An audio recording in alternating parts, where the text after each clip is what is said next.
दोस्तों हम लोग इस वीडियो के अंदर में कुमार गौरव सर के 7 फेरों की सीरीज वाली जो क्लास नोट्स है, इस क्लास नोट्स के माध्यम से साथ साथ में आप लोगों को एक्स्ट्रा फैक्ट जो इसमें नहीं दिया गया उसको भी कवर करेंगे।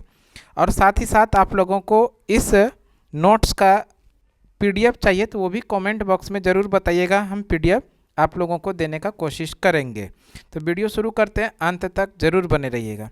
आज का जो सवाल हम लोग शुरू कर रहे हैं इसमें G7 से संबंधित प्रश्न है, यानी G7 की शुरुआत अमेरिका और उसके सहयोगियों द्वारा 1970 के दशक के अंत में वैश्विक आर्थिक संकट से लड़ने के लिए की गई थी। यानी सीधा प्रश्न है कि G7 की शुरुआत कब की गई? 1970 में किया गया। किनके द्वारा? अमेरिका और इनके जो समर्थक थे, इनके सहयोगी थे, इनके द्वारा आर्थिक संकट से लड़ने के लिए किया गया था। आगे है G7 में शामिल देश। G7 में कौन कौन से देश शामिल है? G7 जैसा कि यहाँ पर देख रहे हैं G7, इसका मतलब यहाँ पर 7 देश इसके सदस्य हैं। कौन कौन है? जर्मनी है, फ्रांस है, जापान है, अमेरिका है, इटली है, कनाडा है और यूनाइटेड किंगडम है। आप इसको अगर शॉर्ट ट्रिक के माध्यम से याद रखना चाहते हैं तो याद रखिएगा, जीएफ को जूस पिलाना। देखिए यहाँ पर लिखा गया जीएफ को जूस पिलाना। जीएफ को G7 के सदस्यों को याद रखने के लिए एक शॉर्ट ट्रिक है, आप लोग याद रखेंगे। जीएफ को जूस पिलाना। देखिए जी से हो जाएगा जर्मनी, एफ से हो जाएगा फ्रांस, जे से हो जाएगा जापान और यू से जापान हो जाएगा, आई से इटली हो जाएगा, सी से आप लोगों को याद रखिएगा कनाडा हो जाएगा और फिर ई से हो जाएगा इंग्लैंड। तो इस तरह से इसको आप लोग याद रख सकते हैं। क्या याद रखेंगे? जीएफ को जूस पिलाना, जीएफ को जूस पिलाना, इसको याद रख सकते हैं। इसके माध्यम से G7 में जितने भी सदस्य देश शामिल हैं उसको याद रख सकते हैं। आगे बात करें, वर्ष 2024 में G7 शिखर सम्मेलन बार्गो इंग्लेजिया अपुलिया इटली में आयोजित हुआ था। अब हम लोग बात करते हैं भारतीय गवर्नर जनरल या वायसराय। भारतीय गवर्नर जनरल या वायसराय के बारे में बात करते हैं तो सबसे पहले ध्यान रखिएगा, बंगाल का प्रथम गवर्नर कौन थे? तो वो थे रॉबर्ट क्लाइव। बंगाल के प्रथम गवर्नर का नाम था रॉबर्ट क्लाइव। इसी तरह से बंगाल के प्रथम गवर्नर जनरल कौन थे? तो वो थे वॉरेन हेस्टिंग्स। बंगाल के प्रथम गवर्नर पूछे तो लॉर्ड क्लाइव, और बंगाल के प्रथम गवर्नर जनरल के बारे में बात करें तब वॉरेन हेस्टिंग्स। और उसी तरह से भारत का प्रथम गवर्नर जनरल के बारे में बात करें कि भारत का प्रथम गवर्नर जनरल कौन था? तो लॉर्ड विलियम बेंटिंक थे। जबकि भारत का प्रथम वायसराय थे लॉर्ड कैनिंग। तो ये चारों ही अलग अलग है, थोड़ा ध्यान रखना है। बंगाल के प्रथम गवर्नर रॉबर्ट क्लाइव, बंगाल के प्रथम governor general Warren Hastings, Bharat के प्रथम governor general Lord William Bentinck, Bharat का प्रथम वायसराय लॉर्ड कैनिंग थे। लॉर्ड विलियम बेंटिक के समय में विधि आयोग का गठन हुआ और इस आयोग का प्रथम अध्यक्ष लॉर्ड मैकाले को बनाया गया था। तो ये भी बढ़िया प्रश्न बनेगा, किसके समय में विधि आयोग का गठन हुआ था? तो लॉर्ड विलियम बेंटिक के समय में विधि आयोग का गठन किया गया था, जबकि इसके प्रथम अध्यक्ष बनाए गए थे लॉर्ड मैकाले को। आगे है, वर्ष 1905 में लॉर्ड कर्जन ने बंगाल विभाजन की घोषणा की, जो 16 अक्टूबर 1905 को लागू हुआ था। तो ध्यान रखेंगे, बंगाल का विभाजन 1905 में हुआ था, पूर्वी बंगाल और पश्चिमी बंगाल के रूप में। और इस बंगाल विभाजन जो लागू हुआ पूरे बंगाल में 16 अक्टूबर 1905 को हुआ था। और इसी 16 अक्टूबर 1905 को बंगाल विभाजन के विरोध में रविंद्रनाथ टैगोर ने बंगाल के अंदर में रक्षाबंधन दिवस मनाया था। रक्षाबंधन दिवस रविंद्रनाथ टैगोर ने बंगाल विभाजन के विरोध में 16 अक्टूबर को मनाया था। आगे बात करें, 7 अगस्त 1905 को कलकत्ता के टाउन हॉल में स्वदेशी आंदोलन शुरू हुआ, जिसमें विदेशी वस्तुओं का बहिष्कार किया गया। तो यहाँ से प्रश्न बनेगा कि कलकत्ता के टाउन हॉल में जितने भी विदेशी वस्तु थे उन सभी विदेशी वस्तुओं को जलाया गया और साथ ही साथ वहाँ पर बहिष्कार किया गया, जिसको कि हम लोग बहिष्कार आंदोलन के नाम से जानते हैं या स्वदेशी आंदोलन के नाम से जानते हैं, या फिर इसी को हम लोग बोलते हैं बंग भंग आंदोलन। बंग भंग आंदोलन, ये आंदोलन तीनों एक ही आंदोलन है, नाम अलग अलग है। और ये बंगाल विभाजन के विरोध में आंदोलन किया गया था, इसलिए बंग भंग आंदोलन इसका नाम है। इसमें स्वदेशी वस्तुओं को अपनाया गया था, इसलिए इसका नाम स्वदेशी आंदोलन पड़ा। और इस आंदोलन के समय में विदेशी वस्तुओं का बहिष्कार किया गया था, इसलिए इसका नाम पड़ा बहिष्कार आंदोलन। आगे बात करें हम लोग अस्थाई बंदोबस्त, जिसको कि हम लोग जमींदारी व्यवस्था के नाम से भी जानते हैं। अस्थाई बंदोबस्त को कल बंगाल में लागू किया था लॉर्ड कॉर्नवालिस ने। इसको ध्यान रखिएगा, अस्थाई बंदोबस्त किसने लागू किया था? लॉर्ड कॉर्नवालिस ने लागू किया था। और कहाँ पर? तो बंगाल में। उसी तरह रैयतवाड़ी व्यवस्था को जो लागू किया था वो रीड और मुनरो ने लागू किया था। और ये कहाँ पर? तो मद्रास और मुंबई प्रेसिडेंसी में इसको लागू किया गया था। इसको भी ध्यान रखिएगा, रैयतवाड़ी व्यवस्था को कहाँ पर लागू किया गया था? मद्रास और मुंबई के प्रेसिडेंसी में। और किसने लागू किया था? मुनरो और रीड ने इसको लागू किया था। इस तरह से महलबाड़ी व्यवस्था के बारे में बात करें तो महलबाड़ी व्यवस्था को हॉल्ट मैकेंजी के द्वारा लागू की गई थी। हॉल्ट मैकेंजी ने महलबाड़ी व्यवस्था उत्तर प्रदेश यानी उत्तर भारत में, जिसमें कि उत्तर प्रदेश, एमपी, मध्य प्रदेश, इन सभी क्षेत्रों में महलबाड़ी व्यवस्था हॉल्ट मैकेंजी के द्वारा लागू किया गया था। ये 3 बंदोबस्त थे, 3 व्यवस्था था और तीनों ही व्यवस्था अलग अलग। अस्थाई बंदोबस्त बंगाल में, रैयतवाड़ी व्यवस्था मद्रास और मुंबई प्रेसिडेंसी में, महलबाड़ी व्यवस्था उत्तर भारत में, जहाँ पर उत्तर प्रदेश, मध्य प्रदेश ये सारा आता है। आगे बात करें, पारिस्थितिकी तंत्र में ऊर्जा का 10% प्रवाह एक ही दिशा में होता है। इस नियम को लिस्टेमान ने दिया था। यानी पारिस्थितिकी तंत्र में ऊर्जा का प्रवाह जो होता है वो 10% प्रवाह एक ही दिशा में होता है। और इस नियम को किसने दिया था? लिस्टेमान ने दिया था।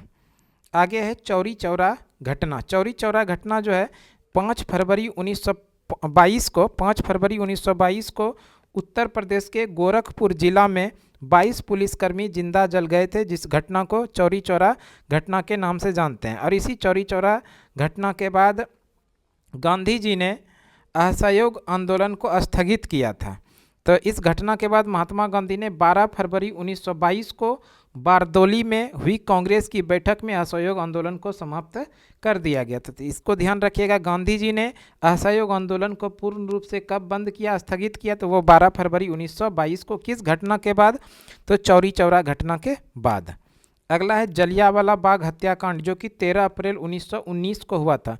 और इस जलियांवाला बाग हत्याकांड को खूनी रविवार के नाम से भी जानते हैं। ध्यान रखिएगा, इसको खूनी रविवार के नाम से हम लोग जानते हैं, इसलिए कि उस दिन 13 अप्रैल 1919 का जो दिन था वो रविवार का दिन था, इसलिए इसको खूनी रविवार के नाम से भी जानते हैं। आगे 9 अगस्त 1925 को काकोरी ट्रेन डकैती हुआ था। और काकोरी ट्रेन डकैती में इस ट्रेन से जो सामान जा रहा था, सरकारी खजाना जा रहा था, उसको लूट लिया गया था 9 अगस्त 1925 को। और इसी घटना को कहा जाता है काकोरी ट्रेन डकैती, जो उत्तर प्रदेश में हुई थी। आगे बात करें बक्सर का युद्ध, जो कि 1764 में हुआ था। बक्सर का युद्ध 1764 में हुआ था। इस युद्ध में अंग्रेजी सेना का नेतृत्व हेक्टर मुनरो ने किया था। हेक्टर मुनरो ने बक्सर के युद्ध का नेतृत्व किया था अंग्रेजी सेनाओं की तरफ से, जबकि भारत की तरफ से इसमें 3 दोस्त थे। अवध का नवाब जो था, अवध का नवाब शुजाउद्दौला, और बंगाल का नवाब था जिसका नाम है मीर कासिम। और भारत का मुगल बादशाह जो थे वो थे मुगल सम्राट शाह आलम द्वितीय। इन तीनों ने मिलकर बक्सर के युद्ध में लड़े, फिर भी इनकी हार हो जाती है और अंग्रेजी सेनाओं की जीत होती है। और इसी बक्सर के युद्ध के बाद 1765 में इलाहाबाद की संधि होती है। और इस संधि के बाद बंगाल, बिहार और उड़ीसा का पूरा व्यापारिक क्षेत्र जितना था, बंगाल, बिहार, उड़ीसा, इन पर व्यापार में किसी भी प्रकार का टैक्स नहीं दिया जाएगा। ये अंग्रेज़ों के साथ में, अंग्रेजी सेनाओं के साथ में ये समझौता हुआ था, जिसको कि हम लोग इलाहाबाद की संधि या समझौता के नाम से जानते हैं। आगे है प्रमुख पुस्तकें, जैसे पुस्तक है गुलामगिरी। इस गुलामगिरी पुस्तक के लेखक कौन है? महात्मा ज्योतिबा फुले। सीधा प्रश्न पूछा जाएगा कि गुलामगिरी पुस्तक के लेखक कौन है, तो आंसर करेंगे महात्मा ज्योतिबा फुले। उसी तरह से डिस्कवरी ऑफ इंडिया, इस पुस्तक के लेखक है Pandit Jawaharlal Nehru. Discovery of India के लेखक कौन है? पंडित जवाहरलाल नेहरू। गीता रहस्य नामक पुस्तक की रचना किया था बाल गंगाधर तिलक। गीता रहस्य के लेखक कौन है? बाल गंगाधर तिलक है। उसी तरह से सत्यार्थ प्रकाश की बात करें तो सत्यार्थ प्रकाश के लेखक थे स्वामी दयानंद सरस्वती, और मुद्राक्षस के लेखक थे विशाख दत्त। ये कुछ इंपॉर्टेंट बुक हो गया और उसके लेखक हो गए। आगे बात करें, वेलेंटाइन सिरोल ने बाल गंगाधर तिलक को भारतीय अशांति का जनक कहा था। बढ़िया प्रश्न है, जरूर ध्यान रखिएगा। बाल गंगाधर तिलक को भारतीय अशांति का जनक किसने कहा था? तो वेलेंटाइन सिरोल ने कहा था, ध्यान रखना है। आगे है, वर्ष 1927 में साइमन कमीशन का गठन किया गया। साइमन कमीशन का गठन 1927 में किया गया था, जबकि भारत में 1928 में पहुंचा था।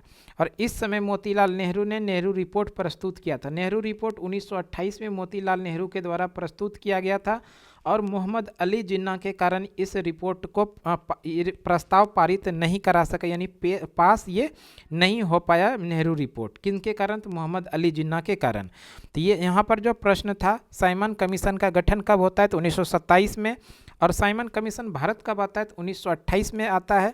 मोतीलाल नेहरू ने नेहरू रिपोर्ट किस वर्ष प्रस्तुत किया? तो 1928 में प्रस्तुत किया। किनके कारण ये पास नहीं हो पाया? तो मोहम्मद अली जिन्ना के कारण ये नेहरू रिपोर्ट पास नहीं हो पाया था। आगे है, गांधी इरविन समझौता। गांधी इरविन समझौता को ही दिल्ली समझौता के नाम से जानते हैं। गांधी इरविन समझौता का दूसरा नाम है दिल्ली समझौता, जो कि 5 मार्च 1931 को हुआ था। तो यहाँ से ध्यान रखिएगा आप लोग कि गांधी इरविन समझौता या दिल्ली समझौता कब हुआ था? तो 5 मार्च 1931 को हुआ था। गांधी जी और उस समय भारत के जो तत्कालीन गवर्नर जनरल या वायसराय थे वो लॉर्ड इरविन थे। इन्हीं दोनों के मध्य में ये समझौता हुआ था, इसलिए इसका नाम है गांधी इरविन समझौता। ये दिल्ली में हुआ था समझौता, इसलिए इसका नाम दिल्ली समझौता के नाम से भी जानते हैं। इसी गांधी इरविन समझौता या दिल्ली समझौता के बाद गांधी जी ने सविनय अवज्ञा आंदोलन को स्थगित किया था। सविनय अवज्ञा आंदोलन को बंद किया था गांधी जी ने। किस समझौते के बाद? गांधी इरविन समझौते यानी दिल्ली समझौता के बाद। और इसी गांधी इरविन समझौता के बाद गांधी जी द्वितीय गोलमेज सम्मेलन में लंदन जाने के लिए तैयार हुए थे, जो कि 1931 में द्वितीय गोलमेज सम्मेलन हुआ था। आगे है, महात्मा गांधी व भीमराव अंबेडकर के मध्य पूना पैक्ट सितंबर 1932 में हुआ था। पूना पैक्ट या पूना समझौता जो हुआ था वो 1932 में हुआ था, गांधी जी और भीमराव अंबेडकर के बीच में। इस समय गांधी जी जेल में थे, तो गांधी जी के प्रतिनिधि के रूप में मोतीलाल नेहरू थे। तो ध्यान रखिएगा, मोतीलाल नेहरू गांधी के प्रतिनिधि के रूप में इसमें शामिल हुए थे। इस समय गांधी जी कहाँ थे? तो जेल में थे। यहाँ से भी प्रश्न बनेगा, महात्मा गांधी और भीमराव अंबेडकर के बीच में पूना पैक्ट कब हुआ था? तो 1932 में हुआ था। और गांधी जी की तरफ से जो प्रतिनिधित्व किए थे वो कौन किया था? तो मोतीलाल नेहरू ने किया था, क्योंकि गांधी जी इस समय जेल के अंदर थे, इसलिए गांधी के प्रतिनिधि के रूप में काम किए थे मोतीलाल नेहरू ने। आगे है, विषाणु जनित रोग। कुछ इंपॉर्टेंट विषाणु जनित रोग है, विषाणु के कारण होने वाला कौन कौन सा रोग है? तो वह रेबीज है जो विषाणु के कारण होता है। उसी तरह से चेचक है, हेपेटाइटिस है, पोलियो है, डेंगू है और इबोला। ये सभी जितने भी रोग है वो सभी विषाणु के कारण होता है। इसमें से प्रमुख रोग है रेबीज, चेचक, हेपेटाइटिस, पोलियो, डेंगू और इबोला। और इसको अगर आप लोग शॉर्ट ट्रिक के माध्यम से याद रखना चाहते हैं तो याद रखिएगा, रचना RACHNA, रचना हमें पानी देना, जरा पानी दो, हमें रचना हमें पानी दो। तो यहाँ पर देखिए सारा चीज़ लिखा गया। R से हो जाएगा रेबीज, CH से हो जाएगा चेचक, उसी तरह H से हो जाएगा हेपेटाइटिस, M से हो जाएगा मजलिस और E से हो जाएगा इबोला, और उसके बाद जो है PNAI, इससे जो होगा आपका ये हो जाएगा, एक तरह से आप कह सकते हैं PNI ये साइलेंट है, 2 से हो जाएगा डेंगू। इन सभी से होता है, इन सभी से प्रमुख रोग जो है ये विषाणु से होने वाला प्रमुख रोग का शॉर्ट ट्रिक है। अब देखते हैं जीवाणु से होने वाला प्रमुख रोग। जीवाणु से हैजा है, टिटेनस है, टाइफाइड है, निमोनिया है, तपेदिक है, प्लेग। ये जो तपेदिक है इसी को हम लोग क्षय रोग भी कहते हैं। क्षय रोग या इसको इंग्लिश में बोलेंगे टीबी रोग। तपेदिक रोग को इसको अगर आप लोग शॉर्ट ट्रिक में याद रखेंगे तो इस तरह से याद रखिएगा, पंडित का टीक न्यू है, पंडित का टीक न्यू है। तो यहाँ से भी याद रख सकते हैं। देखिए पंडित से आपका यहाँ प से हो जाएगा प्लेग, डी से हो जाएगा डिप्थेरिया, और यहाँ तो से हो जाएगा तपेदिक। प से हो जाएगा प्लेग, डी से हो जाएगा डिप्थेरिया, तो से हो जाएगा तपेदिक, और का से हो जाएगा काली खांसी, और टी से हो जाएगा टिटनस, और ये को से हो जाएगा कुष्ठ रोग, और न्यू से हो जाएगा निमोनिया, और हो से हो जाएगा हैजात। इस तरह से इसको भी याद रख सकते हैं। पंडित का टीक न्यू, इससे ये जीवाणु से होने वाले प्रमुख रोगों का एक शॉर्ट ट्रिक है। आगे बात करते हैं कांग्रेस के प्रमुख अधिवेशन। कांग्रेस का प्रमुख अधिवेशन में सबसे पहला अधिवेशन जो होता है वो मुंबई अधिवेशन, जो पहला ही अधिवेशन हुआ था, जो 1885 में हुआ था, जिसकी अध्यक्षता किए थे व्योमेश चंद्र बनर्जी ने। भारतीय राष्ट्रीय कांग्रेस का पहला अधिवेशन 1885 में, जिसकी अध्यक्षता किसने किए थे? व्योमेश चंद्र बनर्जी ने। उसी तरह से सूरत अधिवेशन जो हुआ था 1907 में हुआ था, जिसकी अध्यक्षता किए थे रास बिहारी घोष ने। और 1907 का जो सूरत अधिवेशन था, इस अधिवेशन में कांग्रेस दो दल में विभाजित हो गया था, एक गरम दल और दूसरा नरम दल। तो इस तरह से इसको भी ध्यान रखिएगा। कांग्रेस के किस अधिवेशन में कांग्रेस दो दल में विभाजित हो गया, गरम दल और नरम दल? तो वह सूरत अधिवेशन किस वर्ष हुआ था? तो 1907 में, और इसकी अध्यक्षता किसने किया था? रास बिहारी घोष ने किया था। आगे है बेलगांव अधिवेशन। बेलगांव अधिवेशन 1924 में हुआ था, जिसकी अध्यक्षता किए थे गांधी जी ने, महात्मा गांधी ने। और इस तरह से गांधी जी भारतीय राष्ट्रीय कांग्रेस के एक बार ही अध्यक्ष बने थे, एकमात्र अधिवेशन की अध्यक्षता किया था वो बेलगांव अधिवेशन, जो 1924 में हुआ था, और इसकी अध्यक्षता किए थे गांधी जी ने। लखनऊ अधिवेशन जो 1916 में हुआ था, जिसकी अध्यक्षता किया था अंबिकाचरण मजूमदार ने। ये लखनऊ अधिवेशन 1916 में अध्यक्षता अंबिकाचरण मजूमदार ने।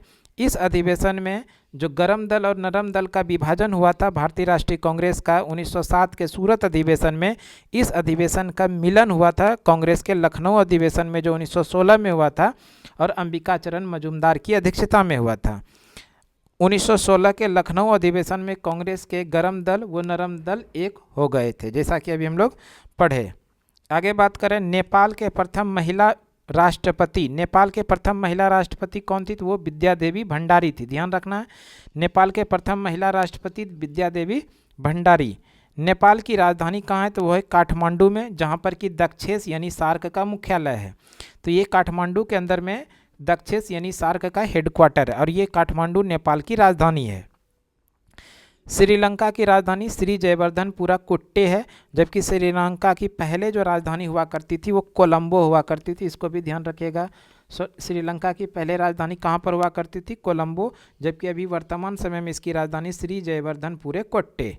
बांग्लादेश की बारे में बात करें तो बांग्लादेश की राजधानी कहाँ पर है? तो बांग्लादेश की राजधानी है ढाका।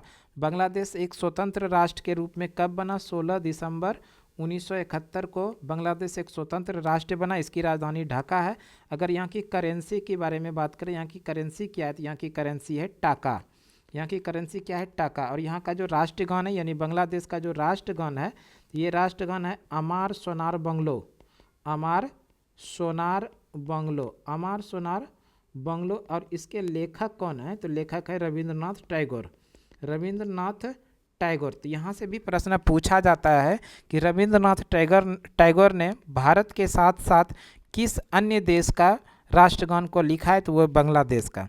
बांग्लादेश के राष्ट्रगान है अमार सोनार बंगलो। इसको भी ध्यान रखना है। भूटान की राजधानी है थिम्पू। आगे है म्यांमार से सीमा बनाने वाले भारतीय राज्य। उत्तर से दक्षिण की बात किया जा रहा है।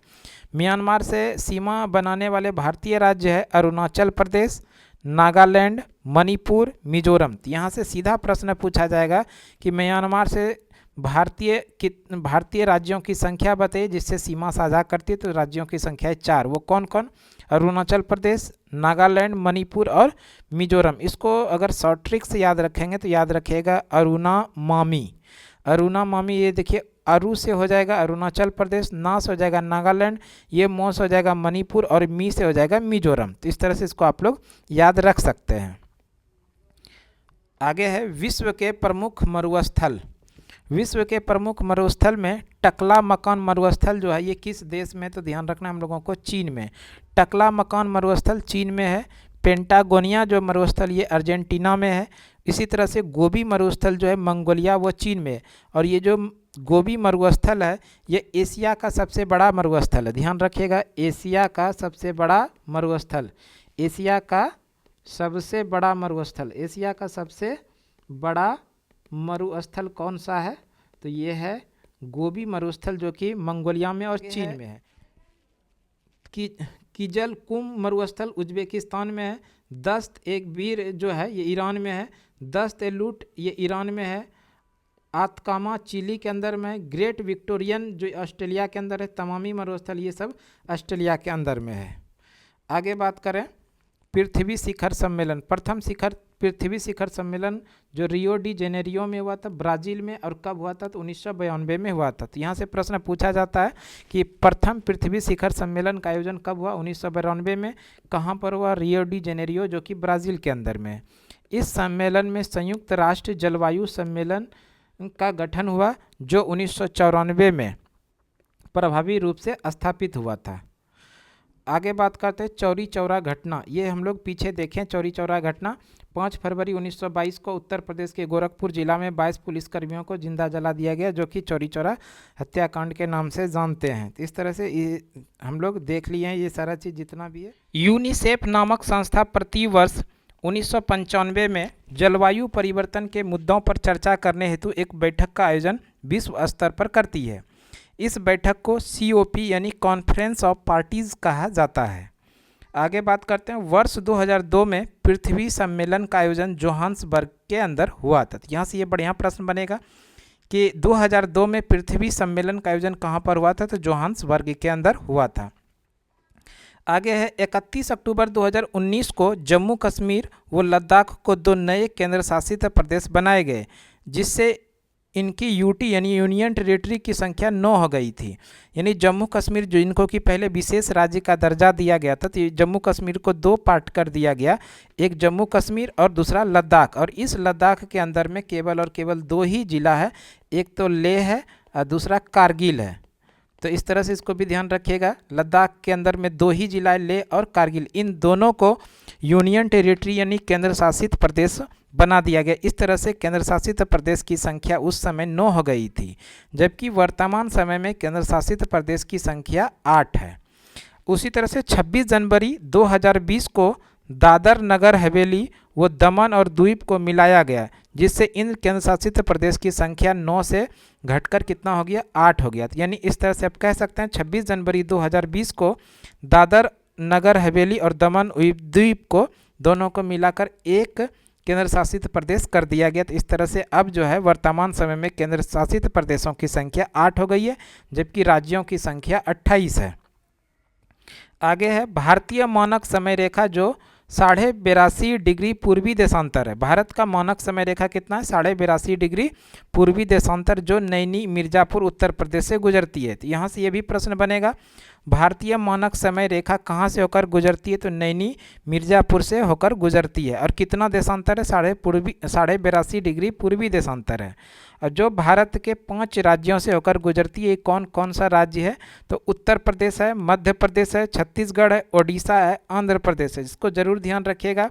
यहाँ से जो प्रश्न पूछा जाता है तो इस तरह से पूछा जाएगा इनमें से किस राज्य से होकर भारतीय मानक समय रेखा नहीं गुजरती है? तो इन 5 राज्यों से गुजरती है, इनके अलावे जो ऑप्शन में मिलेगा वहाँ से नहीं गुजरती है।